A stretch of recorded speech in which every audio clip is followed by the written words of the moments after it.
Hello, and welcome to Ingestre Arts' first ever, I believe, live video on their Facebook page. Welcome. I'm Richard. I am the drama teacher at Ingestre Hall Residential Arts Centre, part of Sandwell Residential Education Service, and we thought we would offer this little reading of Alice's Adventures in Wonderland for everybody who's at home, and also some people who are still in school as well, all those children of key workers. I've had a message from some teachers actually to say that they can't actually access Facebook from their school networks. So what we're going to do is we'll download the video afterwards and I'll upload it to YouTube, and then I'll post the link on our page, and then you can watch it at your leisure. It might just be that you can't watch it live with us, unfortunately. I'm really excited to be reading this with all of you now. Thank you very much for joining me, because even though I know the story, it's not actually a book that I've actually read, so I'm going to be enjoying it with you now. So I've got some cushions behind me, I've got my water, and of course I have a story. So we'll just wait and see if there's some people joining us, because it is now just 11 o'clock, so I'm going to have a little sip of my water before we begin, because keeping hydrated is very important. So as I said, it's a story that I know, but I've never actually read the text. I have read this first chapter in advance just to prepare myself, and it should last around about 15 minutes. So we should be done by around about 11:15 if you're watching this live. So if you're sitting comfortably, then we'll begin. Chapter 1, Down the Rabbit Hole. Alice was beginning to get very tired of sitting by her sister on the bank and of having nothing to do. Once or twice she had peeped into the book her sister was reading, but it had no pictures or conversations in it. And what is the use of a book, thought Alice, without pictures or conversation? So she was considering in her own mind, as well as she could, for the hot day made her feel very sleepy and stupid, whether the pleasure of making a daisy chain would be worth the trouble of getting up and picking the daisies, when suddenly a white rabbit with pink eyes ran close by her. There was nothing so very remarkable in that, nor did Alice think it was so very much out of the way to hear a rabbit say to itself, oh dear, I shall be late." When she thought about it afterwards, it occurred to her that she ought to have wondered at this, but at the time it all seemed quite natural. But when the rabbit actually took a watch out of its waistcoat pocket and looked at it, and then hurried on, Alice started to her feet, for it flashed across her mind that she had never before seen a rabbit with either a waistcoat pocket or a watch to take out of it, and burning with curiosity, she ran across the field after it, and fortunately was just in time to see it pop down a large rabbit hole under the hedge. In another moment, down went Alice after it, never once considering how in the world she was going to get out again. The rabbit hole went straight on, like a tunnel for some way, and then dipped suddenly down, so suddenly that Alice had not a moment to think about stopping herself before she found herself falling down a very deep well. Either the well was very deep, or she fell very slowly, for she had plenty of time as she went down to look about her, and to wonder what was going to happen next. First, she tried to look down and make out what she was coming to, but it was too dark to see anything. And then she looked at the sides of the well, and noticed that they were filled with cupboards and bookshelves. Here and there she saw maps and pictures hung upon pegs. She took down a jar from one of the shelves as she passed. It was labelled orange marmalade, but, to her great disappointment, it was empty. She did not like to drop the jar for fear of killing somebody, so managed to put it into one of the cupboards as she fell past it.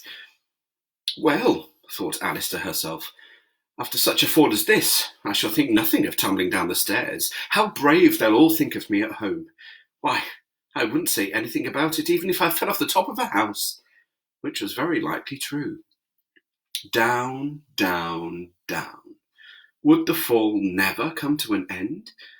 I wonder how many miles I've fallen by this time, she said aloud, I must be getting somewhere near the centre of the earth. Let me see. That would be 4,000 miles down, I think. For you see, Alice had learnt several things of this sort in her lessons in the schoolroom, and though this was not a very good opportunity for showing off her knowledge, as there was no one to listen to her, still it was good practice to say it over. Yes, that's about the right distance, but I wonder what latitude or longitude I've got. Alice had no idea what latitude was or longitude either, but they were nice grand words to say. Presently she began again. I wonder if I shall fall right through the earth. How funny it'll seem to come out among the people that walk with their heads downward, the antipathies, I think. She was rather glad there was no one listening this time, as it didn't sound at all the right word. But I shall have to ask them what the name of the country is, you know. Please, ma'am, is this New Zealand or Australia? And she tried to curtsy as she spoke. Fancy curtsying as you're falling through the air. Do you think you could manage it?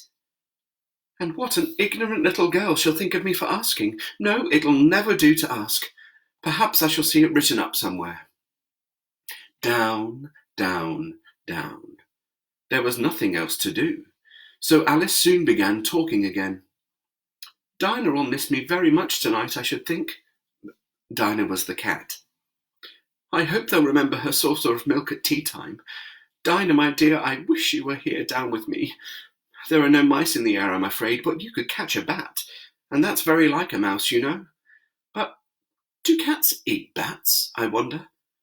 And here Alice began to get rather sleepy, and went on saying to herself in a dreamy sort of way, do cats eat bats? Do cats eat bats? And sometimes, do bats eat cats?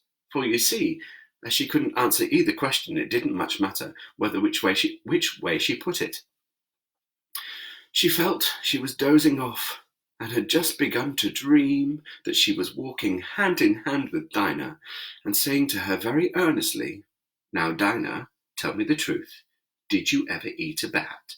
When suddenly, thump, thump, down she came upon a heap of sticks and dry leaves, and the fall was over. Alice was not a bit hurt, and she jumped up onto her feet in a moment. She looked up, but it was all dark overhead.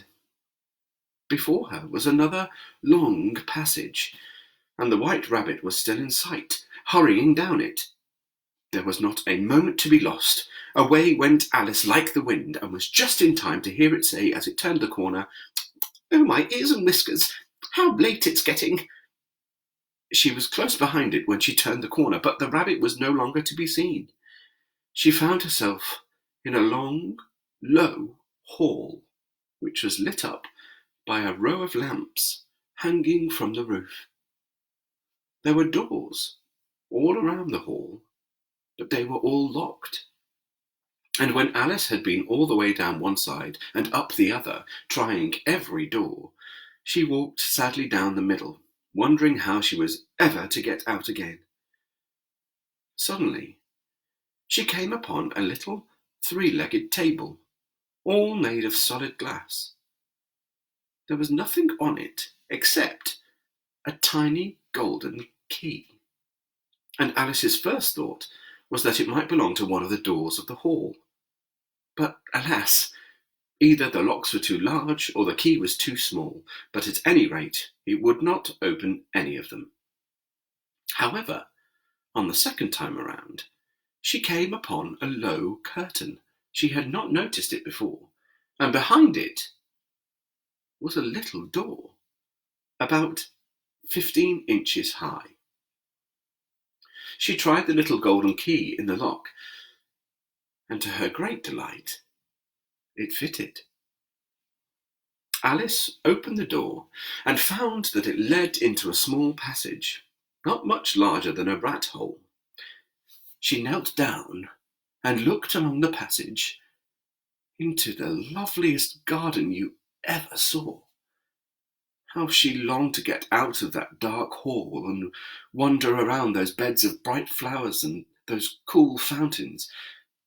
But she couldn't even get her head through the doorway. And even if my head would go through, thought poor Alice, it would be of very little use without my shoulders. Oh, how I wish I could shut up like a telescope. I think I could, if I only knew how to begin. For you see, so many out-of-the-way things had happened lately that Alice had begun to think that very few things indeed were really impossible. There seemed to be no use in waiting by the little door, so she went back to the table, half hoping she might find another key on it, or at any rate a book of rules for shutting people up like telescopes. This time she found a little bottle on it, which was certainly not here before, said Alice, and round the neck of the bottle was a paper label with the words "Drink me" beautifully printed on it in large letters. It was all very well to say "drink me," but the wise little Alice was not going to do that in a hurry. "No, I'll look first," she said, "and see whether it's marked poison or not." For she had read several nice little histories about children who had got burnt and eaten up by wild beasts and other unpleasant things, all because they would not remember the simple rules their friends had taught them, such as that a red-hot poker will burn you if you hold it too long, and that if you cut your finger very deeply with a knife, it usually bleeds. And she had never forgotten that if you drink from a bottle marked poison, it is almost certain to disagree with you sooner or later. However, this bottle was not marked poison.